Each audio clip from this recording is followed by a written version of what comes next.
Japan is an interesting outlier when it comes to gun violence. They're about 1/3 of the size of the US, and they have the lowest rate of gun violence in the developed world. It is so peaceful there that police often run out of things to do. Seriously, in 2015, only 6 shots in total were fired by police in all of Japan.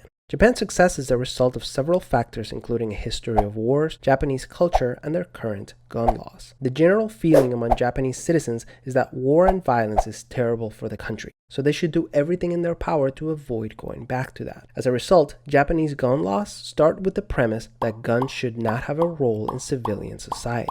That idea even extends into how the police operates. Instead of arms training, the police spends many hours training in martial arts techniques. If they're dealing with a violent or drunk person, sometimes they will use these huge futons to basically roll up the person like a burrito and take them back to the station until they calm down. From the civilian side, if a person wants to buy a gun, they have every right to do so, but the process is very complex and thorough. To buy a gun in Japan, first you have to take a day-long class and pass a written exam. Then you have to take a shooting range test and pass it with 95% accuracy or higher. Then you have to go to a hospital and pass a mental health exam and drug test. And lastly, you have to pass a comprehensive background check that makes sure you don't have any extremist or criminal associations. Only then you'll be allowed to purchase a shotgun or an air rifle, but no handguns or semi-automatic weapons, which are completely banned for civilians. Did I mention you have to keep the gun and ammo stored separately and under lock and key and agree to yearly police inspections? Yeah, Japan does not mess around when it comes to guns.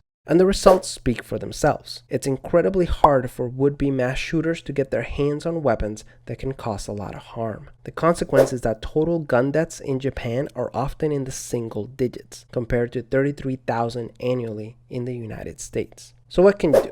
Even though there are cultural differences that make comparisons complicated, there's a lot we can learn from Japan. Mental health exams and more robust background checks, for starters, would immediately make it harder for potential mass shooters to arm themselves. The freedom to bear arms is currently costing us 33,000 lives per year. If we want to actually solve this problem, we have to do better than offer thoughts and prayers. Peace.